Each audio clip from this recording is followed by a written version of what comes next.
నమస్తే. This is Radhakrishna. Welcome to Friday poster. Elections notification కూడా release అయిపోయింది. ఆల్రెడీ షెడ్యూల్ ప్రకారంగా అయితే ఆల్రెడీ సిఈసి మొన్నటికి మొన్న అనౌన్స్మెంట్ కూడా చూసాం. మే 13న ఎన్నికలు జరగబోతున్నాయి. జూన్ 4న రిజల్ట్స్ కూడా రాబోతున్నాయి. యావత్ దేశవ్యాప్తంగా జరగబోతున్నాయి ఎన్నికలు. ఏపీ వ్యాప్తంగా చాలా ఉత్కంఠ రేపుతున్నటువంటి పరిస్థితి.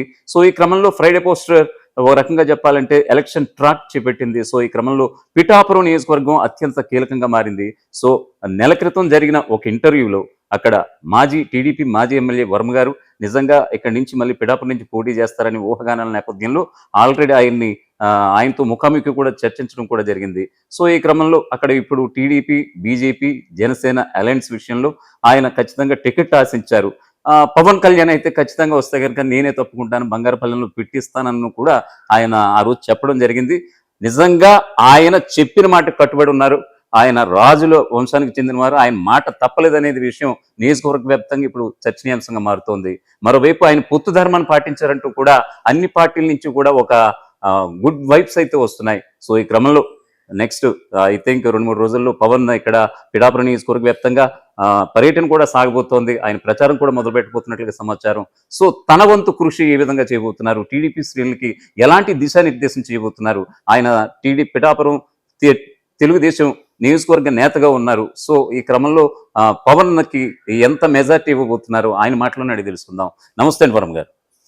నిజంగా మీరు పొత్తు ధర్మం పాటించారు. ఒక రకంగా టికెట్ ఆశించడం తప్పలేదు. ఎందుకంటే దశాబ్ద కాలంగా కొన్ని దశాబ్దాల పాటు టీడీపీ జెండా మోసిన మీరు ఖచ్చితంగా టికెట్ ఆశించడంలో ఎలాంటి తప్పు లేదు. సో పొత్తు ధర్మంలో భాగంగా పవన్ మీ మిత్రపక్షం అయినటువంటి పార్టీ అధ్యక్షులు ఇక్కడ పవన్ పోటీకి రావడం, మిమ్మల్ని ఆల్రెడీ 1 మంత్ బ్యాక్ ఇంటర్వ్యూ చేసినప్పుడు ఆయన వస్తే కనుక నో ఇష్యూస్ అండి, నేను బంగారపల్లెంలో పెట్టి నేనే ఇస్తాను, నో ఇష్యూస్ అని మీరు చెప్పడం, దానికి అనుగుణంగా మీ అడుగులు కూడా వేయడం అనేది నిజంగా హర్షణీయం. Hats off to sir first of all. ఎలాగ ఇప్పుడు టీడీపీ తరపు నుంచి ఎలాగా ఓట్ల ట్రాన్స్ఫర్మేషన్ ఎలా జరగబోతుందని అంటారు? చంద్రబాబు నాయుడు గారు ఆదేశాలు ఇచ్చిన మరుసటి రోజు అంటే 2 days బ్యాక్ మార్నింగ్ నుంచి స్టార్ట్ చేసాం. అంటే కొంత కన్ఫ్యూజన్లో కొన్ని వర్గాలు ఉన్నాయి. అంటే మాకు అదే క్యాడర్ ఆశిస్తారు కదా, కొంచెం అందులోంచి బయటికి రావాలంటే కొంత సమయం పడుతుంది. దాని గురించి పవన్ కళ్యాణ్ గారు దగ్గర తెలుగుదేశం పార్టీ 144 నియోజకవర్గాల్లో సపోర్ట్ చేస్తున్నారు. మనం చేసేది 21 నియోజకవర్గాలే. తుని కానీ, పెద్దాపురం కానీ, జగ్గంపేట కానీ, ప్రతిపాడు కానీ, మన చుట్టుపక్కలన్నీ కూడా వాళ్ళు పల్లకి మోస్తున్నారు టీడీపీది. ఇక్కడ ఆయన ఆశించారు కాబట్టి మేము కూడా దాన్ని స్వాగతిస్తున్నాం. ఇక్కడ మేము మోయవలసిన పరిస్థితి.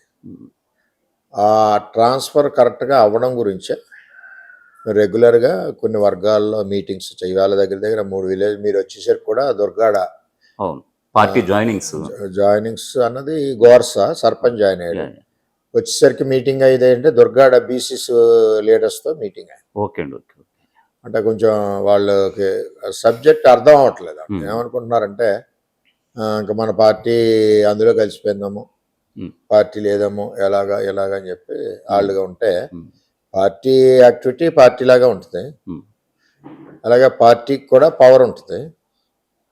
రెగ్యులర్ వర్క్ కానీ, రెగ్యులర్ బిజినెస్ కానీ, రెగ్యులర్గా వాళ్ళకి కావాల్సిన సమస్యలు కానీ అన్నీ కూడా ఎట్టి పరిస్థితుల్లోని మనం సపోర్ట్గానే వాళ్ళు అన్నీ సాల్వ్ చేస్తామని ఇవన్నీ క్లారిటీ ఇచ్చాం. క్లారిటీ ఇవ్వడంతో వాళ్ళు మీ శ్రేణులకి మీరు భరోసా ఇస్తూనే మనం ఎందుకో ఓటు వేయాలన్నది కూడా విపులంగా చెప్పాం. చంద్రబాబు నాయుడు గారు ఏ విధంగా అయితే నాకు చెప్పారో, చంద్రబాబు నాయుడు గారు రేపు ముఖ్యమంత్రి రావాలన్నా, రేపు పార్టీ రావాలన్నా, జగన్ దించాలని ఏదైతే పవన్ కళ్యాణ్ గారు కోరుకుంటున్నారు అది జరగాలన్నా మనం ట్రాన్స్పరెంట్గా వర్క్ చేయాలి. నా ఎలక్షన్ కంటే 10 రెట్లు ఎక్కువ సమయం కేటాయించి వర్క్ చేయాలని చెప్పి వాళ్ళందరికీ గట్టిగా చెప్పడం జరిగింది. పవన్ కళ్యాణ్ పిఠాపురం అని ఒక అనౌన్స్మెంట్ వచ్చినప్పుడు అంటే మీరు బంగారపల్లెంలో పెట్టిస్తానని అన్న మాట వాస్తవం, ఇవన్నీ విన్నది కూడా జనాల మాట వాస్తవం. కానీ మీ పార్టీ శ్రేణులు, మీ అభిమానులు, మీ అనుచరులు గనం కావచ్చు, మీ పార్టీ కార్యాలయంపై ఆ ఘటన ఏ విధంగా చూస్తారు? కొంతమందికి వివరణ ఇచ్చుకునే ప్రయత్నం అయితే ఖచ్చితంగా చేయాలి. ఈ వేదికగా ఏం చెప్తారు? అంటే నన్ను రూమ్లో పెట్టి లాక్ చేశారు. ఓకే. ఆ ఆవేశంలో ఎవరు కూడా వినరు. అలాగని కుటుంబం మీద తిరుగుబాటు కాదు. మేమే కష్టపడ్డాం, మా కష్టానికి ప్రతిఫలం మీరు ఇలాగా చేయడం ఇబ్బంది అని చెప్పి వాళ్ళు నిరసన చెప్పారు. అది అది అది ఎవరు కంట్రోల్ చేయలేరు. చేయలేరు. అది కంట్రోల్ చేస్తే మట్టుకు అది శాశ్వతంగా ఉండిపోద్ది. ఉమ్, అది బ్లో అప్ అవుతే ఇంకా వాళ్ళకి ఉండదు అది. ఉమ్. సార్ మరొక విషయం, ఆల్రెడీ ఆ స్లోగన్స్ ఆ టైంలో, ఆ ఆందోళన టైంలో ఈ బీసీ ఎస్టీ ఎస్సీ ఈ వీళ్ళెవరూ కూడా మీకెవరు ఓటు వేయరు, మీరు పవన్ ఎక్కడి నుంచో వచ్చి వచ్చి ఇక్కడ పోటీ చేయడం ఏంటి అంటూ కూడా ఆ ఆందోళనలో మీకు మద్దతుదారులు చెప్తున్నటువంటి పరిస్థితి. ఇంకా పార్టీ వాళ్ళకి ఇబ్బంది, ఆ, నేను పోటీ చేయలేదంటే రకరకాలుగా మాట్లాడుతుంటారు. ఇప్పుడు ఇప్పుడు అందరూ చేయట్లేదా, మేము కౌన్సిలింగ్ ఇవ్వట్లేదా, అవును. కూర్చోబెట్టట్లేదా, అందులో ఉమ్. ప్రాబ్లం ఉండదు. వాళ్ళందరినీ ఏకతాటి మీద తెచ్చే ప్రయత్నం అయితే మీరు అది జరిగిపోతుంది, ఆల్రెడీ జరుగుతూనే ఉంది. ఇప్పుడు 12-13 గ్రామాలు కంప్లీట్ చేసాం, ఉమ్, అవుతా ఉన్నాయి. నేను కూడా నేను ఒక విలేజ్ వెళ్ళి మీటింగ్ పెట్టాను. ఉమ్, మెయిన్ క్యాడర్ని పిలుస్తున్నాం, వర్క్ జరుగుతుంది. పొద్దుట టోటల్ కాన్సెన్సీ ఎస్సీ లీడర్స్ని పిలిచాం, వాళ్ళు కౌన్సిలింగ్ ఇచ్చి చెప్పాం. ఉమ్, వాళ్ళ గ్రామాల్లో వెళ్ళి వాళ్ళ టీంని అందరికి కూడా ఎడ్యుకేట్ చేయమని చెప్పాం. ఏదేమైనా పవన్ గారిని గెలిపించవలసిన బాధ్యత చంద్రబాబు నాయుడు గారు మాకు ఆదేశాలు ఇచ్చారు, ఆయనకి హామీ ఇచ్చాం, ఉమ్. కసిగా పనిచేస్తాం, అందరూ తేడా. సార్ మరొకటి, నిన్నగాక మొన్న చంద్రబాబు మిమ్మల్ని పిలవటం, ఆ మేరకు మీరు ఒక 2-3 హామీలు అయితే ఖచ్చితంగా తీసుకోవడం జరిగిందని బయట ఒక చిన్న టాక్ అవుతుంది. అది కూడా ఏంటంటే పిఠాపురం అభివృద్ధి కోసం, ఖచ్చితంగా అభివృద్ధి కోసం ఈ పనులు చేసి పెట్టాలి. పురుషోత్తపట్నం ఎత్తిపోతల పథకం కావచ్చు, ఐ థింక్ ఏలేరు ఆధునికీకరణ పనుల విషయం మీద కావచ్చు, చంద్రబాబు దగ్గర నుంచి మీరు ఖచ్చితమైన హామీ తీసుకున్నట్లుగా తెలిసింది. ఇది ఎంతవరకు వాస్తవం? అంటే ఈ వైసీపీ టర్మ్ 5 years లోపు రఫ్గా ఇంకా 2 months ఉంది. ఉమ్, ఆ, మా పిఠాపురం రైతాంగం లాస్ దగ్గర దగ్గర 600-700 కోట్లు ఉంటుంది. ఉమ్, ఒక క్రాప్ పోతే 200 crores లాస్. ఉమ్, అంటే రైతులకు తెలియదు పాపం. ఏ గ్రామం అందరూ ఒక చోట కూర్చుని వాళ్ళ అప్పులు కాలిక్యులేట్ చేస్తే ఉమ్, ఫిగర్ టాలీ అయిపోతుంది. ఉమ్, అదే అంటే మేము తీసుకొచ్చిన ప్రాజెక్టు కళ్ళెదుట ఆపివేసి దాని ఫలితం రైతులు అప్పులు పాలవుతుంటే కొంచెం మనసు బాధగా ఉంది మాకు. ఉమ్, అలాగే ఏలేరు ఆధునీకరణ 2వ ఫేజ్ కూడా కొండకాలువ సొద్దుగట్టది పనులు ప్రారంభించిన దాన్ని ఇప్పుడున్న కంటెస్ట్ చేస్తున్న గీత గారు, అప్పుడున్న ఎమ్మెల్యే దొరబాబు ఇద్దరు కలిసి ఆప్ చేశారు. ఉమ్. అది కూడా చాలా ఇంపార్టెంట్ ప్రాజెక్ట్. డ్రైన్ సిస్టమ్ లేదు ప్రాజెక్ట్, అవునండి. దాంతో కూడా పంటలో డ్రైన్ మొత్తం అంతా ఒకేసారి బయటికి వెళ్ళలేక లాస్ అయిపోతుంది. ఉమ్, నేను ఎంతో కష్టపడి తెచ్చాను 2 ప్రాజెక్టులు. నా కష్టం కంటే రైతుల యొక్క కళ్ళల్లో నీళ్లు చూస్తుంటే 5 ఏళ్ళు పంటలకి ఇప్పటికి కూడా నీళ్ళు లేవు. నేను మొన్న 3 రోజుల క్రితం కలెక్టర్ గారి దగ్గరికి వెళ్ళి గొడవ పెట్టొచ్చాను. ఉమ్, ఎంత బాధలో కూడా మాకు ఆ బాధ ఒకటి అటాచ్ అయింది. ఉమ్, అలాగే ఫిషర్మెన్స్ జియో ట్యూబ్ ఒకటి, గట్టు అంటారు వాళ్ళు, దాని దగ్గర గట్టు. ఒక లెటర్ ఉంటే లెటర్ కూడా ఇచ్చాం. ఉమ్, ఇది ఈ సమయంలో మరి ఆయన కూడా చేస్తారు కాబట్టి అలాగే చేస్తారు. ఈ సమయంలో రిమైండ్ చేయడం మంచిది కాన్సెన్సీ అని చెప్పి ఉమ్, నాకు ఎందుకు నా గురించి కంటే నాకు గబుక్కుని రైతులు కనపడ్డారు ఆ టైంలో. ఉమ్. ఆ ఎమోషన్లో కూడా రైతులు బాధలు కనపడ్డాయి. దాంతో మనం అడిగాం, ఆయన కూడా యాక్సెప్ట్ చేశారు. వర్మకి టికెట్ దక్కలేదన్న ఆ బాధతో ఉన్నారు. సో ఈ క్రమంలో పవన్ మీద ఖచ్చితంగా పోటీ చేయించి అక్కడ కుల సమీకరణాల దృష్ట్యా మనం ఖచ్చితంగా పవన్ ఓడించాలన్న దృక్పథంతో జగన్ ఉన్నట్టుగా, వైఎస్ఆర్సీపీ ఆ ఛానల్ ద్వారా మీకు ఒక కాల్ వచ్చినట్టుగా, అంటే మిమ్మల్ని తీసుకునే ప్రయత్నం చేసి పవన్పై మిమ్మల్ని పోటీ చేయించేటట్టు కొన్ని వార్తలు అయితే వచ్చాయి. దీన్ని మీరు అంటే ఏ విధంగా దీనికి రెస్పాండ్ అవుతారు? అంటే నేను పార్టీ లైన్ ఎప్పుడు దాటను కదండి, నేను ఎప్పుడు తెలుగుదేశం పార్టీలోనే ఉంటాను. అందులో అంటే బయట అయితే వైఎస్ఆర్సీపీ అధినేత జగన్ అయితే పవన్ కు పోటీగా వర్మని దింపే అవకాశాలు ఉన్నాయి. వాళ్ళ ఆలోచన ఉంటే ఉండొచ్చు, కానీ నా లైన్, నా క్రమశిక్షణ, నేను పార్టీలో మా అధ్యక్షుడితో తండ్రి సమానుడైన ఆయనతో కలబడతాం, తిరగబడతాం, మాట్లాడతాం. అలాగే ఆయన ఇచ్చిన సలహాలు పాటిస్తాం. మేము ఎంత నిరసన చేసినా మరి మొన్న ఆయన చెప్పారు, అర్థమైంది మాకు, నువ్వు ఒక్కడి గురించి ఆలోచించుకుంటే ఇబ్బంది అవుద్ది, ఇది పరిస్థితి, నాకు మచ్చ వస్తున్నారు, అటువంటిది నేను చేయమన్నాం, వచ్చాము అంతే. జనరల్గా ఇంటర్నల్గా మాకు అయినా కొన్ని విషయాల్లో మమ్మల్ని దెబ్బలాడుతుంటారు, కొన్ని విషయాల్లో మేము కూడా గట్టిగా, మీరు చంద్రబాబు నాయుడు అడగకపోతే ఎవరిని అడుగుతాను అని చెప్పి అవన్నీ కూడా డిస్కస్ చేసాం. అల్టిమేట్గా ఏంటంటే పొత్తు, ఆయన పెద్ద ఆయన ఇక్కడ కావాలన్నారు కాబట్టి వీ హ్యావ్ టు వర్క్ అంతే. సో మీకు వైఎస్ఆర్సీపీ నుంచి ఎటువంటి కాల్స్ రాలేదు, పోటీకి పార్టీలోకి రమ్మని ఆహ్వానం రాలేదు? ఏదున్నా నేను ఎట్లకి రెస్పాండ్ అవ్వలేదు. అంటే వచ్చాయి కానీ మీరు అట్లా ఎలాంటి రెస్పాండ్ కాలేదు? ఎట్లకి రెస్పాండ్ అవ్వలేదు, ఎవరిని కూడా రానిలేదు ఇంటికి. అది అంతా ఫోన్ కాల్స్ కానీ ఇవి కానీ ఏమైనా జరిగి ఉండొచ్చు ఐ థింక్. ఏది కూడా మీరు ఫోన్ చేసి వస్తారంటే నేనేం చెప్తాను, రావద్దని చెప్తాను. అవును. ఈ సమయంలో మనకు మాట్లాడడం కానీ ఇది కానీ కరెక్ట్ కాదు. మరొక విషయం సార్, యాక్చువల్గా ఇప్పుడు పవన్ కళ్యాణ్ విషయానికి వస్తే కనుక, అంటే ఫస్ట్ అనుకున్నారా పిఠాపురం నియోజకవర్గంలో పోటీ చేస్తారని మీరు అనుకున్నారా? మేము అనుకోలేదు, భీమవరం చేస్తారని అనుకున్నాను. అనుకోలేని పక్షంలో వర్మ మనసులో ఏమై ఉంది 2 months బ్యాక్ వరకు? నేనే ఐ మీన్ ఒక 20 days బ్యాక్ వరకు నేనే పోటీ చేస్తాను. మీరే పోటీ చేస్తారని అనుకున్నాను. సార్ కూడా నాకు చెప్పారు, 20 days బ్యాక్ కూడా నాకు ఫోన్ చేసి చెప్పారు చంద్రబాబు నాయుడు గారు. పవన్ కళ్యాణ్ కనుక ఖచ్చితంగా ఇక్కడ పోటీ చేయకుండా ఉంటే కనుక పొత్తుల్లో భాగంగా వేరే వ్యక్తికి ఇచ్చుంటే కనుక టికెట్, వర్మ యాక్షన్ ప్లాన్ ఏమిటి? 100% వేరే వాళ్ళకి ఎవరు ఇచ్చినా పోటీ చేస్తాను. ఇచ్చినా అసలు పవన్ కళ్యాణ్, నేను కూడా ఇంతకు ముందు కూడా చెప్పాను మీకు. అదే సార్, పవన్ కళ్యాణ్ గారు ఈ రాష్ట్ర అధ్యక్షుడు, ఎక్కడైనా పోటీ చేయొచ్చు అని 2014లో బేషరతుగా మాకు మద్దతు ఇచ్చిన వ్యక్తి ఎన్డీఏలో. ఇప్పుడు కూడా చంద్రబాబు నాయుడు గారు జైల్లో ఉన్నప్పుడు కూడా చాలా రెస్పెక్ట్గా వచ్చి సంఘీభావం మా కార్యకర్తలందరికీ, నాయకులకి సంఘీభావం తెలిపిన వ్యక్తి. అటువంటి వ్యక్తి వచ్చినప్పుడు, ఇప్పుడు కుప్ప నుంచి చంద్రబాబు వచ్చి పిఠాపురం పోటీ చేస్తా అంటే మేము ఎంత సంతోషంగా ఖాళీ చేస్తాం, మేము కూడా అంత సంతోషంగానే చేయాలి. కొంత ఏదో కార్యకర్తల్లో మన నాయకుడు ఇన్ని సంవత్సరాల నుంచి ఉన్నాడు, మనం చేయలేదన్న భావం, మరి ఉద్రేకం ఉంటుంది. వాటిని కూడా అధినాయకత్వం కూడా అది ఇంట్లో పిల్లలు దెబ్బలాడినట్టు ఉంటుంది తప్పితే దాన్ని వేరే నెగిటివ్గా తీసుకోదు మా పార్టీ. అదే సార్, యాక్చువల్గా అయితే ఐ థింక్ ఇక్కడ పవన్ కళ్యాణ్ కాకుండా వేరే వ్యక్తికి టికెట్ కట్టబెట్టుకుంటే కనుక, అసలు ఇక్కడ మీ ఛానల్లో చెప్తున్నాను నేను, ఎక్సెప్ట్ మీకు ఆ రోజు చెప్పాను, పవన్ కళ్యాణ్ గారిని స్వాగతిస్తా ఉన్నాం. వేరే వ్యక్తి ఎవరికి ఇచ్చినా సరే 100% మేము బరిలో ఉంటారు ఇండిపెండెంట్ గా. రేటింగ్ ఎవరి మాట అయినా కూడా.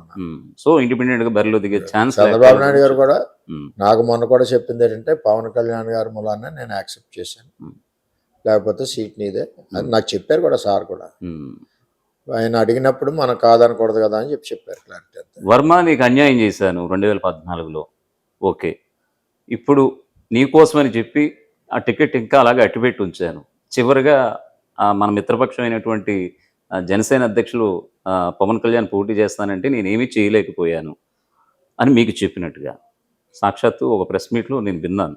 సో ఈ క్రమంలో చంద్రబాబు ఏ విధమైనటువంటి హామీ ఇచ్చారు? మాకు తెలిసింది ఏంటంటే, ఒక ఎమ్మెల్సీ ఇచ్చి యాజ్ ఎ మినిస్టర్గా మిమ్మల్ని చూడబోతున్నారు పిఠాపురం ప్రజలు. ఇది ఎక్కడ కూడా చంద్రబాబు ఈ త్యాగాన్ని మరవలేదనేది కొంతమంది చెప్తున్నటువంటి మాట. అది ఎంతవరకు? నేను ఏమీ ఆయన ఆశించలేదు. కార్యకర్తలను ఎలా ప్రొటెక్ట్ చేయాలని చెప్పి అడిగాను. 2 సంవత్సరాలు ఉన్నారు, దానికి నీకు సముచితమైన గౌరవం కల్పిస్తాను, ఆ లైన్లో కార్యకర్తలను కాపాడుకోవచ్చు అని చెప్పారు. అంటే ఒక ఎమ్మెల్సీ అని, ఒక మినిస్టర్ చెప్పారు, ఆయన చెప్పారు కదా, మీరు చూశారు కదా. అవునండి, ఆ విషయాలకి నేనేం చెప్తాను. అదే మీ మాటల ద్వారా విందామని. ఓకే, మరొక వైపు అండి, నిన్నగా మొన్న గడిచిన 2-3 రోజుల నుంచి మీరు మీ శ్రేణులతోటి సమావేశాలు ఏర్పాటు చేస్తున్నారు, వాళ్ళని సముదాయించే ప్రయత్నం చేస్తున్నారు. ఎందుకంటే ఖచ్చితంగా మా వర్మ అన్న ఖచ్చితంగా బరిలో ఉంటారు, ఆయన కనీసం ఇండిపెండెంట్గా పోటీ చేసిన మేము గెలిపించుకుంటాం అనుకున్నటువంటి శ్రేణుల్ని మీరు ఇప్పుడు నచ్చజెప్పే ప్రయత్నం అడుగడుగునా చేసుకుని వెళ్తున్నటువంటి పరిస్థితి. ఎందుకంటే చూస్తున్నాం మీ వార్తలన్నీ కూడా.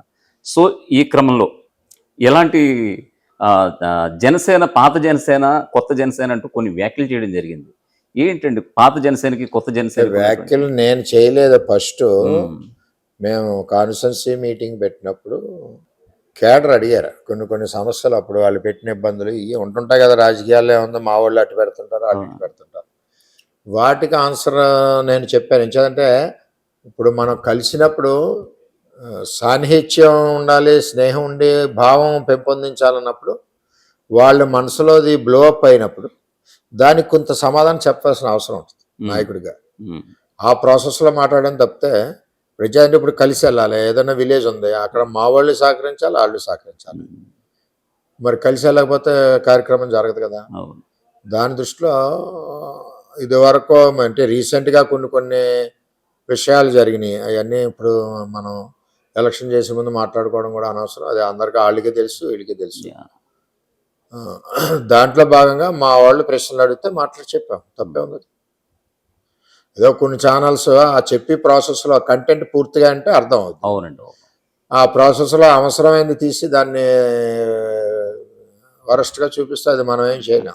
ఉంటారులేండి nowadays అలాగే అర్థం చేసుకున్నా మనం ఏం చేయలేం. కావాలనుకుంటే ఎవడన్నా వీడియో తెప్పించుకొని చూస్తే ఎందుకు మాట్లాడవలసి వచ్చింది, ఎందుకు మాట్లాడారు, అవును. వాడు క్వశ్చన్ వేస్తాడు. అవును. క్వశ్చన్ వేసినప్పుడు ఆడ కడుపులో ఆ కోపం ఉంటుంది. నన్ను ఎలా అన్నారు పలానా వాళ్ళు, మరి దానికి మీ సమాధానం ఏంటి అన్నప్పుడు దాని గురించి కొంచెం చెప్పాల్సి వస్తుంది. ఆ చెప్పి ప్రాసెస్లో కొంచెం కఠినంగా ఉంటుంది, ప్రేమగా ఉంటుంది, ఎలాగున్నా అది మనం ఏం చేయలేం. బయట వాళ్ళు ఎలా అర్థం చేసుకున్నా నాకు ముఖ్యం ఏంటంటే పవన్ కళ్యాణ్ గారి ఎలక్షన్కి నా క్యాడర్ పనిచేయాలి కాబట్టి వాళ్ళ బ్రెయిన్ని ట్యూన్ చేయాలి. ఆ ట్యూన్ చేసి ప్రాసెస్లో వాళ్ళకి జరిగిన ఇబ్బందులు చెప్తే నేను వినాలి, ఆ ఇబ్బందిని సార్ట్అవుట్ చేయాలి. సార్ట్అవుట్ చేసి ప్రాసెస్లో కొన్ని మాటలు మాట్లాడతాం, తప్పదు. అక్కడ అల్టిమేట్గా లబ్ధి ఎవరికి చేరుతుంది, పవన్ కళ్యాణ్ గారికి. మేము ఎలక్షన్ ఎవరికి చేయాలి, ఆయనకి చేయాలనుకున్నప్పుడు మేము ఆయనకి చేసి సైన్యాన్ని ఆయన మీద పాజిటివ్ దృక్పథంతో మేము నడిపించాలి తప్పితే ఏదో మనసులో ఉండిపోయింది కదా దానికి ఏదో నేను సమాధానం చెప్పకుండా పెట్టి ఆ మనిషిని అలా పెడితే ఆడు 10 మందిని పాడు చేస్తాడు. జాత కొన్ని మాట్లాడాలి. మరొక వైపు తంగెళ్ళ ఉదయ్ శ్రీనివాస్ ఆయన పిఠాపురం జనసేన నియోజకవర్గ ఇన్ఛార్జ్గా వచ్చినప్పటి నుంచి మీకు ఆయనకి కాస్త రైవలరీ స్టార్ట్ అయింది. అక్కడి నుంచి మనస్పర్ధలు వచ్చాయి. ఆ మధ్యలోనే కోడికత్తి కేసు అది మీ పైన పెట్టడం ఇన్ని జరిగాయి. ఈ క్రమంలో దీన్ని ఎలా చూస్తారు? అటువంటి శ్రేణులు ఇంకా ఉన్నారని అందుకోసమే పాత జనసేన కొత్త జనసేన అంటున్నారు. అంటే నిజంగా నేను 2009 బ్యాచ్ పవన్ కళ్యాణ్ గారికి ఎటువంటి సైన్యం అంటే అది ఇంకా కరుడుగట్టిన తీవ్రవాదుల్లో ఉంటారు. వాళ్ళందరూ మాకు పరిచయాలు, ఎప్పటికప్పుడు వాళ్ళకి ఏదైనా పోలీస్ స్టేషన్ పనులు, చిన్న చిన్న పనులు ఏమైనా వచ్చినా, కాలేజీల్లో పనులు వచ్చినా ఇవన్నీ నేను చేస్తాను. నేను జనరల్గా ఏదైనా అవసరమే వచ్చినప్పుడు కొంచెం పార్టీలు కూడా చూడండి చేస్తుంటాం. తర్వాత నాకు కూడా 2014 ఎలక్షన్లో వాళ్ళందరూ బాగా వర్క్ చేశారు. అంటే ఇప్పుడు కూడా ఎదట వ్యక్తి ప్రజలు ఏం చేస్తారంటే, నేను వెళ్తున్నాను అనుకోండి, నేను వేసుకున్న బట్టలు కానించి, నేను నడిచే విధానం కానించి, నా కంటి చూపు కానించి, నేను ప్రవర్తించే ప్రవర్తన కానించి, మాట్లాడే మాట కానించి, నేను ఎవరన్నా సమాధానం అడిగితే దానికి స్పందించే విధానం కానించి ఇన్ని రకాలుగా చూసి మార్కులు వేస్తారు. అందులో మనం ఏది తప్పుగా ఉన్నా మార్కులు పోతాయి. అంతే. ఒక్కో సంస్కారంలో వెళ్తాడు, మేము ఇంకో సంస్కారంలో వెళ్తుంటాం. వాళ్ళ గురించి డిస్కస్ చేసుకోవడం అనవసరం. మాకు నియోజకవర్గంలో వినిపిస్తున్న మాట ఏమిటంటే ఆయనకి టికెట్ దక్కలేదన్న ఆ బాధతోటి కనీసం నియోజకవర్గానికి కూడా రావడం మానేశారు తంగెళ్ళ ఉదయ్ శ్రీనివాస్. సో ఈ క్రమంలో ఇక్కడ జనసేనకు సంబంధించి పక్కన పెడితే మీరే అన్ని విధాలా ఉండే, ఎందుకంటే సంస్థాగత నిర్మాణం అనేది పార్టీకి చాలా ముఖ్యం. అటువంటి పార్టీ సంస్థాగత నిర్మాణం ఇక్కడ పాతుకుపోయినటువంటి టీడీపీయే ఇక్కడ జనసేనకి గెలుపు బాటకి దోహదపడాలి ఖచ్చితంగా. అవునంటారు కదా? కరెక్ట్, 100%. సో ఈ క్రమంలో జనసేన శ్రేణులకి మీరు ఇచ్చే మాట ఏమిటి? జనసేన శ్రేణులకి ఇచ్చేది ఏంటంటే, ఒక రాష్ట్ర అధ్యక్షుడు నిలబడుతున్నాడు, ఎట్టి పరిస్థితిలోనే భారీ మెజార్టీతో పందెం కొట్టాలి. ఆ ప్రాసెస్లో గ్రామాల్లో కొంచెం డిఫరెన్స్ ఉన్నా సరే అందరూ కలిసి వెళ్ళాలి. ఇక్కడ టార్గెట్ పవన్ కళ్యాణ్ గెలిపించడం. అవును. ఆ ప్రాసెస్లో నువ్వు అప్పుడు ఇలా అన్నావు, నేను ఇప్పుడు ఇలా అన్నాను అన్నది భేదాలు పక్కకు పెట్టి నేను అదే చెప్తున్నాను, అందరికీ కలిసి పనిచేయాలి. మనం గెలిచాక కావాలితే తర్వాత కూర్చొని మాట్లాడుకుని దెబ్బలాడుకోవచ్చు, లేకపోతే ప్రేమగా ఉండొచ్చు, అది వేరే సంగతి. ఫస్ట్ అన్నది మన టార్గెట్ పవన్ కళ్యాణ్ గెలిపించాలి, అంతే. జనసేన శ్రేణులకి ఒక రిక్వెస్ట్, అలాగే హెచ్చరిక. రేపు అన్న రోజు ఎక్కడ ఎవరు గెలిచినా కూడా టీడీపీ పిఠాపురం అధ్యక్షుడు ఎవరు వర్మైనా కాదా అని మీరు ఒక శ్రేణులకు ఒక చిన్న సందేశం ఇచ్చారు. అంటే ఒక చిన్న హెచ్చరిక జారీ చేశారా పార్టీ శ్రేణులకి? హెచ్చరిక కాదు, పార్టీ శ్రేణులు కన్ఫ్యూజన్ లో ఉన్నారు. టీడీపీ ఇన్ఛార్జ్ ఎవరని ప్రశ్నించారు, వర్మని సమాధానం చెప్పారు. అలాగే రేపు చంద్రబాబు నాయుడు గారు ఏదన్నా మనకి ఒక గౌరవం కల్పిస్తుంది ఎవరికన్నా, వర్మకి అన్నారు. ఆ పనిలో పనికి ఇంకో మాట కూడా ఉన్నాయి, అధికార పక్షాన్ని తోలు తీస్తూ వేస్తున్నాం, ఇక్కడ ఎవడన్నా రెక్కెగరేస్తానంటే కుదరదని కూడా అన్నారు. కరెక్ట్. పరోక్షంగా ఎవరు ప్రతిపక్షంలోనే వైఎస్ఆర్ పార్టీని మేము పరిగెట్టించాం. ఇంకా మేము మనకు అధికారం అక్కడ ముఖ్యమంత్రి చంద్రబాబు నాయుడు అయ్యాక మనకి ఇబ్బంది ఉంటుంది చెప్పాం, అందులో క్లారిటీ. అందులో మొహమాటం లేదు, ఉన్నది చెప్తున్నాం. అవునులేండి. మేము ఏంటంటే మేము రౌడీయిజం కాదు పరిగెట్టించామంటే సమస్యల మీద ఉమ్, పోరాటం ఉమ్, చేస్తా ఉన్నాం. ఉమ్, ఆ పోరాటంలో ఎక్కడ వెనకడగలేదు, భయపడలేదు. ఉమ్. సార్ నేను అబ్జర్వేషన్ చేస్తున్నాను, ఇది అప్పుడే సెకండ్ ఇంటర్వ్యూ, మీరు ముక్కుసూటిగా వెళ్తుంటారు, మనసులో ఏం పెట్టుకోరు, స్ట్రైట్ ఫార్వర్డ్.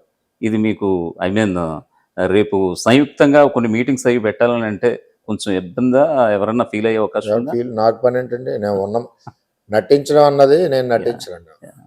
రెండు మనసులు లేవు, నాకు ఒకటే మనసు ఉమ్. ఉన్నది అంటే మీ వాస్తవం. పార్టీ శ్రేణులకి తెలుసు, మీ గురించి అర్థం చేసుకుంటారు, మీ ఇంట్లో మనుషులుగా కలిగి తిరుగుతుంటారు కాబట్టి మీతో పాటు ఓకే. జనసేన శ్రేణులకి ఈ విధంగా వాళ్ళకి తెలుసు, వాళ్ళు పిఠాపురం పడలే కదా, ఉమ్, వాళ్ళకి మేము ఎలా ఉంటామో తెలుసు, ఉమ్, మేము ఎలా పనిచేస్తామో తెలుసు, ఉమ్. మనిషిని ఎలా గౌరవిస్తామో కూడా తెలుసు. 2014లో మీరు ఇండిపెండెంట్గా పోటీ చేశారు. ఆ టైంలో జనసేన టీడీపీకి మద్దతు పలికింది. మీకు అప్పుడు ఉన్నటువంటి సపోర్ట్ ఏమిటి? జనరల్గా అప్పుడు జనసేన పెద్ద బ్యానర్ కంటెస్ట్ చేయలేదు కదా. ఉమ్. ఒకవేళ వాళ్ళు ఉన్నా వాళ్ళు మాకు పనిచేసే ఉంటారు, పని చేయకుండా లేరని నేను పనిచేసి ఉంటారని భావిస్తున్నారు. నాకు తెలిసిన మట్టికి చాలా చోట్ల పనిచేశారు. ఉమ్. రాష్ట్ర వ్యాప్తంగా నేను అంటుంటాను, మరి పిఠాపురం అయితే నాకు పనిచేశారు, పిఠాపు మీ వరకే మా చెప్పారు, వరకు అయితే పనిచేశారు. పనిచేశారు. ఉమ్. అదే మీకు నేను అందుకనే నేను వాళ్ళని లైక్ 2009 బ్యాచ్ని లైక్ చేస్తాను. 2009 బ్యాచ్. వాళ్ళు ఏంటంటే పవన్ కళ్యాణ్ గారి యొక్క ఉమ్. ఆర్డర్స్ని తూచా తప్పకుండా పాటిస్తారు. అప్పుడు ప్రజారాజ్యమే కదండి ఉంది. ప్రజారాజ్యంలో కూడా నేను ఎంతలో ఓడిపోయాను, నేను 1000 ఓట్లతోటి ఓడిపోతాను. ఉమ్. ఆనాడు వంగా గీత నగ్గింది 1036 ఓట్లు, 1036 ఓట్లు. అంత గాలిలో కూడా మేము. సో ఇప్పుడు గనక పిఠాపురంలో ఐ మీన్ ఖచ్చితంగా జనసేన జెండా ఎగురుతుంది, తెర వెనుక డైరెక్షన్ వర్మ గారిది ఉండొచ్చా? మా పనల్లా అంటే అభివృద్ధి కోసం డైరెక్షన్. పవన్ కళ్యాణ్ గారిని గెలిపించడం, అభివృద్ధి విషయంలో ఎట్టి పరిస్థితుల్లో పోరాటం ఉంటుంది, అందరూ తేడా లేదు. అభివృద్ధి మేమే చేస్తాం, ఆయన చేస్తారు, అందరూ కలిపి చేస్తాం. మరొకవైపు 2 నెలలు 3 నెలల క్రితం వరకు కూడా జనసేన టీడీపీ శ్రేణులకి రాష్ట్ర వ్యాప్తంగా కూడా ఎక్కడ కూడా గ్రౌండ్ లెవెల్లో పడలేదు. ఎక్కడెక్కడ సమన్వయ కమిటీ సమావేశాలు అంటూ కూడా ఏర్పాటు చేసిన సమావేశాలు చాలా మటుకి చాలా చోట్ల రసాబసగా మారిపోయాయి. అందులో పిఠాపురం కూడా ఒకటి. ఇప్పుడు ఖచ్చితంగా వర్మ గారి ఆధ్వర్యంలో ఇటు టీడీపీ శ్రేణులు కావచ్చు, ఇక్కడ జనసేన సమక్షంలో పిఠాపురం నియోజకవర్గ శ్రేణులు కావచ్చు, వాటెవర్ కలిసి వెళ్ళేలాగా ఎటువంటి ప్రణాళికలు రచించుకుంటున్నారు? మీరు ఆల్రెడీ కలిసారా మీ జనసేనకు సంబంధించి మిత్రపక్షమైనటువంటి వాళ్ళని? ఎవరు నాకండి వచ్చి కలుస్తున్నారు, ప్రతి గ్రామం వైజ్ మీరు మీ దగ్గరకు వచ్చి కలుస్తున్నారు, మీరు కూడా మోటివేట్ అవుతున్నారా ఇక్కడ ఉన్నటువంటి పార్టీ శ్రేణులతో? మొత్తం మా పార్టీ శ్రేణులందరికీ కూడా చెప్పడం కూడా జరిగింది. ఊళ్ళో ఏ కార్యక్రమాలు చేసినా వాళ్ళకి ఎవరో హెడ్ ఉంటారు కదా, హెడ్తో మాట్లాడండి, రమ్మని ఆహ్వానించండి, అంతే కానీ మీరు మళ్ళీ మర్చిపోవడం కుదరదు అని చెప్పడం జరిగింది. వాళ్ళు వచ్చినప్పుడు కూడా మీరు వాళ్ళు కూడా ఒకరికొకరు గౌరవించుకోండి అని కూడా తెలియజేసి. ఇక్కడ బీజేపీ కేటర్ ఎలా ఉంది సార్? యాక్చువల్గా సంస్థాగత నిర్మాణంగా మీరు పటిష్టంగా ఉన్నారు, జనసేన బీజేపీ కూడా అంత అలా లేదు, వాళ్ళకి ఉన్నారు పార్టీ ప్రెస్ స్ట్రక్చర్ ఉంది, అంత 100%లో లేదు అది. మరొక వైపు ఎంత సీనియర్గా ఉన్నటువంటి మీరు ఖచ్చితంగా ఒకటైతే చెప్పాలి, బీజేపీతో కలిసి వెళ్తున్నటువంటి ప్రస్తుత తరుణంలో ఇక్కడ మైనార్టీ ఓట్ బ్యాంక్ ఎంత ఉంది? బీజేపీతో కలిసి వెళ్ళటం మైనార్టీ ఓట్ బ్యాంక్ దెబ్బ కాదా? ఇప్పుడు బీజేపీ అన్నది దేశవ్యాప్తంగా ప్రతిసారి గెలిపిస్తున్నారు ప్రజలు, అందులో మైనార్టీలు కూడా భాగస్వామ్యం. అంతేగాని దానికి ప్రత్యేకంగా ఇబ్బంది కలుగుతుంది అన్నది కాదు. అక్కడ ఏమైనా జరిగితే కొంత నష్టం జరగచ్చేమో, దానికి మనకు తెలియదు. సార్ మరొక విషయం అంటే ఇది అంటే వాటెవర్ అండి, ప్రస్తుతానికి 24 స్థానాలు అన్నారు మొదట్లో, తర్వాత 21 స్థానాలకు బీజేపీ కోసం ఆయన తగ్గించుకోవడం జరిగింది పవన్ కళ్యాణ్. నిజంగా నోటాకే ఆస్కారం లేనటువంటి బీజేపీకి 10 స్థానాలు ఇవ్వడాన్ని మీరు ఏ విధంగా చూస్తారు? అలయన్స్లో ఏంటంటే ఒకరు బలంగా ఉండొచ్చు, ఒకరు కొద్దిగా బలం తక్కువ ఉండొచ్చు, ఇంకొకరికి బాగా ఎక్కువ ఉండొచ్చు. ఈ ముగ్గురు కలిసి వాళ్ళ యొక్క స్ట్రెంగ్త్ని ఒక చోటకి తీసుకెళ్ళడమే అలయన్స్. అందులో ఎవరు వీక్ ఎవరు స్ట్రాంగ్ అని కూడా మనం చెప్పలేం. అన్ని రకాలుగా కలిసికట్టుగా షేరింగ్ అంతా కూడా కలిస్తే బాగా బలంగా ఉంటుందన్న ఆలోచనతో అలయన్స్. ఇక్కడ వైఎస్ఆర్సీపీ పరిస్థితి ఏ విధంగా ఉండబోతుందని అంటారు?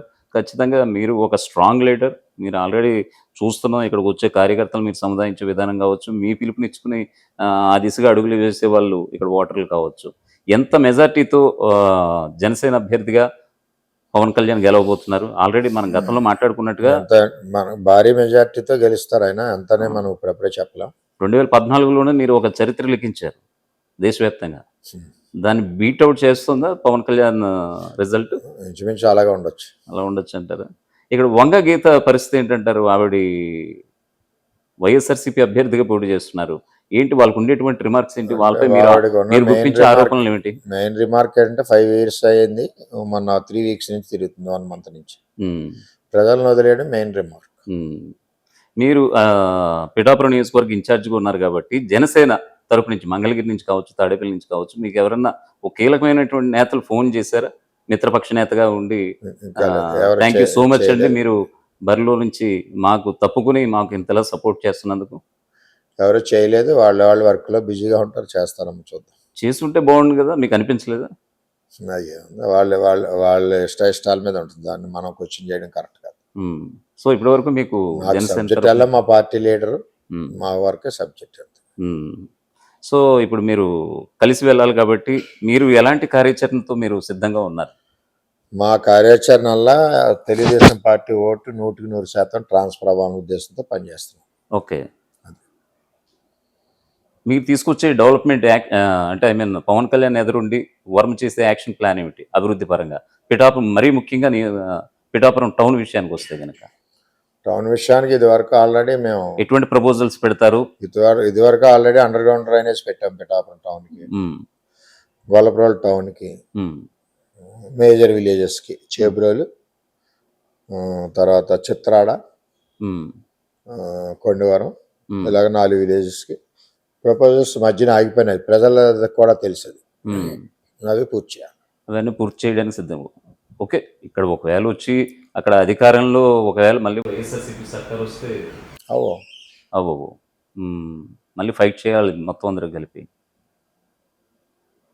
ఓకే అండి, మళ్ళీ ఓవరాల్గా చూస్తే కనుక కులాల పరంగా ఓటర్ల జాబితా కనుక మనం చూస్తే కనుక 2,30,000 మంది ఓటర్లు ఉన్నారు ఇక్కడ. దాదాపు మీరు అన్నట్టుగానే 80 నుంచి 90,000 మధ్యలో కాపు ఓటర్లు ఉన్నారు. 82,000 అండి. యా, మొత్తం ఓవరాల్ సర్వే మీరు కూడా ఆల్రెడీ సర్వే కూడా చేయించుకున్నటువంటి పరిస్థితి. ఎందుకంటే నేను ఖచ్చితంగా నేను అభ్యర్థిగా ఉంటానని చెప్పి. సో ఈ క్రమంలో ఏ విధంగా ఉండబోతోంది అంటే కులాల వారీగా చూసుకుంటే? ఏది క్యాస్ట్ వైజ్ వెళ్తే ఎలక్షన్ జగన్ ఏమో ఆల్రెడీ ఎస్సీ, బీసీ, ఎస్టీ ఈ క్యాడర్ అంతా నాదే అనుకుంటూ ఆయన ముందుకు వెళ్తున్నాడు. ఖచ్చితంగా ఆ ఓట్ బ్యాంక్ అంతా నాదే అనుకుంటున్నాడు. ఆయన ఎలాగవుతుంది? మొన్నటి వరకు నేను అందులో సర్వేలు చేస్తే 50% ఉన్నాను, నేను 45 నుంచి 50%. మీరున్నారంటే ఖచ్చితంగా ఉమ్మడి అభ్యర్థిగా పవన్ కళ్యాణ్ కూడా ఉన్నట్టు. ఐ మీన్ కొంచెం ఏమైనా 2-3% అటు ఇట్లో ఉండొచ్చు కానీ సో ఇదేమి జగన్ నమ్ముకున్న దానికి ఇదేమి ఎఫెక్ట్ పడే అవకాశం లేదు. సంక్షేమ పథకాలు ఎంతవరకు వచ్చినాయి సార్ నిజంగా? అంటే యాక్చువల్గా ప్రస్తుత వైఎస్ఆర్సీపీ సర్కార్లో ఆయన బటన్ మీద బటన్ నొక్కుతున్నాడు అని అంటున్నాడు. ఆల్రెడీ చాలామందికి పెన్షన్లు కోత విధించడం, చాలామంది అమ్మఒడి కావచ్చు, పెన్షన్స్ కావచ్చు, ఇవన్నీ కోత విధించడం అనేది జరిగింది. నిజంగా పిఠాపురం నియోజకవర్గంలో అటువంటి బాధితులు ఉన్నారా? చాలా మంది ఉన్నారు. ఈవెన్లో వీడియోస్ 3 years 4 years అయినా పెన్షన్ లేదు ఇప్పుడు. లేదండి. సో ఇవన్నీ ఖచ్చితంగా వైఎస్ఆర్సీపీకి మైనస్ అయ్యే అవకాశాలు ఉంటాయి. మరొక వైపు షర్మిల కూడా ఇక్కడ ప్రచారానికి వచ్చే అవకాశాలు లేకపోలేదు. ఉందండి, ఆవిడే 6-7 వేలు పట్టుకుపోతుంది. ఆవిడ కూడా జగన్ గారు దాంట్లో జగన్ పాదయాత్ర ఆవిడ కూడా షేర్ హోల్డరు. ఆవిడ మీద కూడా అభిమానం ఉంది రాజశేఖర రెడ్డి గారిని దృష్టిలో పెట్టుకుని. అదంతా ప్రభుత్వ వ్యతిరేక ఓటే కదండి, పరోక్షంగా మీకు దెబ్బ పడే అవకాశమే కదా అది. వైఎస్ఆర్సీపీకి ఏదైతే ఓటేస్తాడో ఏసీ ఓటు షర్మిలకి వేస్తాడు. వ్యతిరేక ఓటు వేరు, డైరెక్ట్ ఫ్యామిలీలో షేరింగ్ వేరు. ఇది డైరెక్ట్ ఫ్యామిలీ ఓట్ షేర్ అంటున్నారా? సో ఖచ్చితంగా ఆ రకంగా కూడా జగన్ వ్యతిరేక ఓటు షర్మిలకి ఎలాగేస్తారు? గెలదు కదా. టీడీపీ జేఎస్పీకి వేస్తారు, బీజేపీకి. అంటే ఐ థింక్ ఇవి కూడా కొద్ది గొప్ప పడబోతుంది అనేది కూడా చాలా మంది రాజకీయ విశ్లేషకులు చెప్తున్నాడు అనమాట. అంటే అతను తొక్కితే వైసీపీని తొక్కుతారు కదా, అది మైనస్ అవుతే ఇక్కడ ప్లస్సే కదా. సో ఖచ్చితంగా ప్రస్తుత పరిస్థితుల్లో అయితే జగన్కి ఇక్కడ పిఠాపురం పరంగా మైనస్సే. షర్మిల క్యాంపెయినింగ్ అనేది, పైగా ఆవిడ వామపక్షాలతో కూడా వస్తున్నారని ఒక టాక్ అయితే వినిపిస్తోంది. మరీ ముఖ్యంగా మీ పార్టీకి సంబంధించి ఇప్పుడు అలయన్స్లో ఉన్నారు కాబట్టి చాలామంది స్టార్ క్యాంపెయినర్స్ వస్తారు. అమిత్ షా కావచ్చు, అవసరమైతే ప్రధాని మోదీ కావచ్చు, పవన్ కళ్యాణ్ ఇక్కడ బరిలో ఉన్నారు కాబట్టి, చంద్రబాబు మీ పార్టీ అధ్యక్షులు చంద్రబాబు కావచ్చు. ఇక్కడికి రాలేండి మోడీ గారు వాళ్ళు కానీ ఓకే, అంటే ఈ పెద్ద అంత అవసరం అమిత్ షా, జేపీ నడ్డా లాంటి వ్యక్తులు కూడా వచ్చే అవకాశం ఉంది ఖచ్చితంగా. అంటే మీకు మీ అధ్యక్షుల వారు ఈ పాటికి ఏమన్నా చెప్పారా? చెప్పలేదు. ఓన్లీ మొన్న కేవలం కొన్ని హామీల మీద. చంద్రబాబు గారు పవన్ గారు జాయింట్ మీటింగ్ ఉంటే ఉండొచ్చు. మీరు ఆల్రెడీ యువగలం ఇక్కడ లోకేష్ యువగలానికి నేను చాలా సర్వ్ చేశాను, ఆయన విజయవంతం చేయడానికి నేను బ్యాక్ బోన్లో ఉన్నానని అన్నారు మీరు. సో ఇవన్నీ కూడా వాళ్ళ దృష్టికి వెళ్ళాయా? తెలుసు, కళ్ళెదుట చూశారు కదా లోకేష్ గారు కూడా ఆ యువగలం ఇవన్నీ కూడా. సో ఆ టైంలో రోజుకి 15,000 మంది ర్యాలీ తక్కువ నడిపించారు. టికెట్ విషయంలో మీకు లోకేష్ తరపు నుంచి కూడా ఎక్కడ ఏది హామీ కానీ ఇది కానీ ఏమి జరగదు. ఆయన హామీ ఇచ్చారు లోకేష్ గారు కానీ చంద్రబాబు నాయుడు గారు చేయలేని పరిస్థితి కదా. ఎవరన్నా అడిగినప్పుడు, పార్టీ ప్రెసిడెంట్ అడిగినప్పుడు యాక్సెప్ట్ చేయవలసిన పరిస్థితి, అంతే వేరే ఉద్దేశం లేదు కదా. కానీ విచిత్రంగా ఈసారి అంటే మరి కూటమి అభ్యర్థిగా ఒక చోటే పోటీ చేయడాన్ని, పవన్ కళ్యాణ్ ఒక చోటే పోటీ చేయడాన్ని, ఆయన యొక్క ధైర్యాన్ని, ఆయన యొక్క భరోసాన్ని మీరు ఏ విధంగా భావిస్తున్నారు? ఇక్కడ పిఠాపురం చేస్తే ఒక చోట చేస్తే చాలు, రెండోది పని లేదు. ఇంక రెండో చోట అవసరం లేదు. పైగా పవన్ కళ్యాణ్ మాటల విషయానికి వస్తే కనుక అంతకు ముందు రోజే పిఠాపురం నియోజకవర్గాన్ని ప్రకటించక ముందు రోజే ఐ థింక్ ఆయన భీమవరం ఓ మాజీ ఎమ్మెల్యే జాయిన్ అవ్వడం జరిగింది, ఆంజనేయులు గారు. నేను ఇక్కడ నుంచి నేను పోటీ చేయట్లేదు, పవన్ కళ్యాణ్ పోటీ చేస్తారని ఆ సభావేదికగా చెప్పడం, పవన్ కళ్యాణ్ కూడా నేను భీమవరాన్ని వదులుకోనని చెప్పడం, 24 గంటలు గడవక ముందే మరొక మైక్లో ఐ థింక్ వేరే సభావేదికగా నేను పిఠాపురం నుంచి పోటీ చేస్తానని చెప్పడం, అదంతా మీకు ఆశ్చర్యం కలిగించలేదు? ఆశ్చర్యం అంటే అక్కడ ఆయన పోటీ చేయరని తెలుసు ఆ రోజుకి. మన అంజబాబుని జాయిన్ చేసుకున్నప్పుడే మాకు అర్థమైంది పోటీ చేయడం. అంజబాబుని అక్కడ పార్టీలోకి ఆహ్వానించినప్పుడే ఇంకా అక్కడ పోటీ చేయరు పవన్ కళ్యాణ్ అని మీరు ఒక రాజకీయ నేతగా అనుకున్నారు. కానీ చాలా మంది పవన్ కళ్యాణ్ భీమవరం నుంచి పోటీ చేస్తారు అనుకున్న వాళ్ళు చాలా మంది ఉన్నారు. సడన్ గా పిఠాపురం కానీ చాలా మంది అవాక్ అయిపోయారు. అది నిజంగా మీకు ఆ టైంలో చాలా షాకింగ్ అనిపించి ఉంటుందేమో అనుకుంటా. ముందు ఊహించిందండి భీమవరం ఆయన ఎప్పుడైతే వచ్చారో జనరల్గా ఇంకా అప్పటికే మా పిఠాపురం వస్తారని ఊహించాం. పవన్ కళ్యాణ్కి సరిపడా కనీసం ఎమ్మెల్యే కంటెస్టెంట్స్ లేకనే టీడీపీ వాళ్ళని జనసేనలో చేర్చి చంద్రబాబు టికెట్లు ఇప్పించుకుంటున్నారు. ఇది ఎంతవరకు వాస్తవం? అది తప్పండి. మరి మీరు చెప్తున్నా ఈ రామాంజనేయులు గారు ఆయన ఇష్టం. ఇప్పుడు ఎవరన్నా ఇప్పుడు నా ఇష్టం, నేను ఈ పార్టీలో ఉండొచ్చు, వెళ్ళొచ్చు, లేకపోతే లేదు. ఎవరు వ్యక్తిగత విషయాలు వాళ్ళు. ఇప్పుడు తెలుగుదేశంలో ఉన్నవాళ్ళు జనసేనకి వెళ్ళకూడదని, జనసేన ఉన్నవాళ్ళు తెలుగుదేశం రాకూడదని లేదు కదా. పిఠాపురం జనసేన నియోజకవర్గ ఇన్ఛార్జిగా ఉన్నటువంటి తంగెళ్ళ ఉదయ్ భాస్కర్ మీ టీడీపీ శ్రేణులకు సంబంధించి చాలామందిని పార్టీలోకి ఆహ్వానించుకుని మీకు మంట పుట్టే చర్యల కింద ఇవన్నీ చేశారు, కవ్వింపు చర్యలకు పాల్పడ్డారనేది ఎంతవరకు వాస్తవం? ఆయన పని అది. వేరే పార్టీ థర్డ్ పార్టీ గురించి చూడదు కదా. టీడీపీని వీక్ చేయాలన్న ఆలోచన ఆయన పని. అది జనరల్గా అందరికీ తెలిసి ఇంకా ఆ విషయాలు డిస్కషన్ అనవసరం.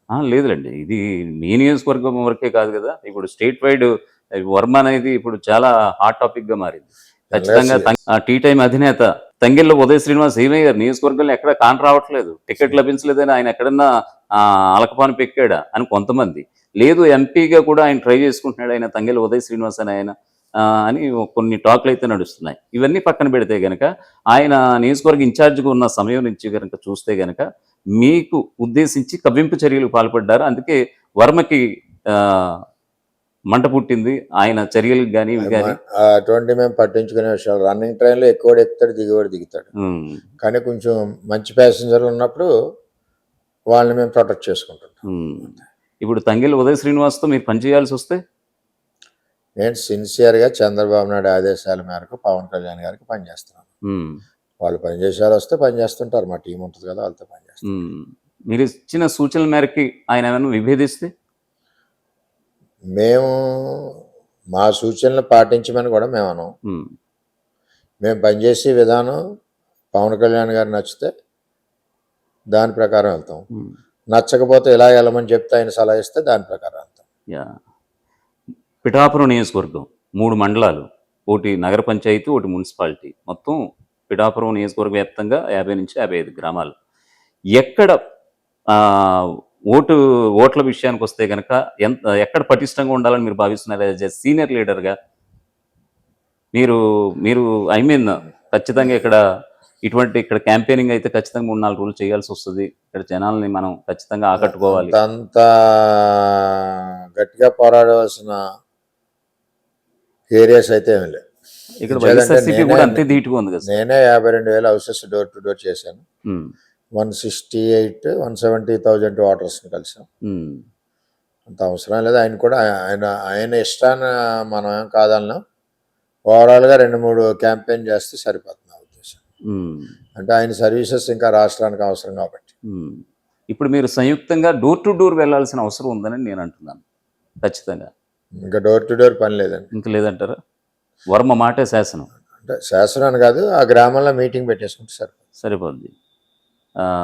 ఇక మీదట అనేది సమన్వయ కమిటీ సమావేశాలు అనేది చాలా ఇంపార్టెంట్ మీ ఇరు పార్టీలకి మధ్యలో బీజేపీకి. సో సక్సెస్ఫుల్గా రన్ చేయాల్సిన బాధ్యత పార్టీ సంస్థాగత నిర్మాణంగా ఉన్నటువంటి అతిపెద్ద పార్టీగా నియోజకవర్గంలో ఉన్నటువంటి మీరు ఖచ్చితంగా అందరినీ ఒక తాటి మీదకి తీసుకురావాల్సిన అవసరం ఎంతైనా ఉంది. పవన్ను గెలిపించి వర్మ సత్తా కూడా చూపించాల్సిన ఆవశ్యకత చాలా ఉంది. పరోక్షంగా వర్మ అంటే ఏంటో కూడా చూపించడం అనేది అది ఒక మార్క్ కింద, ల్యాండ్ మార్క్ కింద ఉండిపోతుంది. సో మీరు కష్టం అనేది మీరు అభ్యర్థిగా ఉండటం కన్నా పవన్ని గెలిపించడంలో చాలా ఇక్కడ ముఖ్య పాత్ర పోషించాల్సిన అవసరం ఉంది. ఏమంటారు దీనికి? ఎక్కువ పని చేయాలి. ఎందుకంటే మనం ఒక కమిట్మెంట్ ఇచ్చాం కాబట్టి సార్కి, చంద్రబాబు నాయుడు గారికి ఎట్టి పరిస్థితుల్లోనే ఇంకా ఎక్కువ హార్డ్ వర్క్ చేసి ఆయనకి గిఫ్ట్ ఇవ్వాలి. సార్, మొన్న ఆందోళనలో సాక్షాత్తు టీడీపీ మిమ్మల్ని డోర్ పెట్టి లాక్ చేసి మీ పార్టీ అనుచరులు ఇవి చేశారు కదా. చంద్రబాబు గారి దగ్గర నుంచి మీ దగ్గర ఎటువంటి బాధను వ్యక్తపరిచారు? అంటే ఆయన కూడా కొద్దిగా కేడర్ని కంట్రోల్ చేయమని ఫోన్ చేశారు ఆ టైంలో. కరెక్ట్ కాదు కదా అని ఫోన్ చేశారు. కానీ మీ మాట కూడా వినని పరిస్థితి కదా అప్పుడు. అయినా నేను చెప్పాను కూడా. Anyway, thank you so much Varma గారు. మీ విలువైన సమయాన్ని మాకు ఎంతో కేటాయించి చక్కగా చెప్పుకొచ్చారు. అలాగే ఇక్కడ జనసేన అభ్యర్థిగా పవన్ కళ్యాణ్ గెలిపిస్తానంటూ కూడా గతంలో 2014 కంటే అత్యధిక మెజార్టీతో గెలిపిస్తానంటూ కూడా మంచి ధీమాగా మీరున్నారు, చెప్తున్నారు కూడా. Anyway, thank you so much. మీరు చేస్తున్నటువంటి ఈ ప్రక్రియ జనసేన అధినేత పవన్ కళ్యాణ్ని అసెంబ్లీ వైపు అడుగులు వేసేలా దారి పడాలని మనము కోరుకుందాం. థ్యాంక్ యూ సో మచ్ అండి.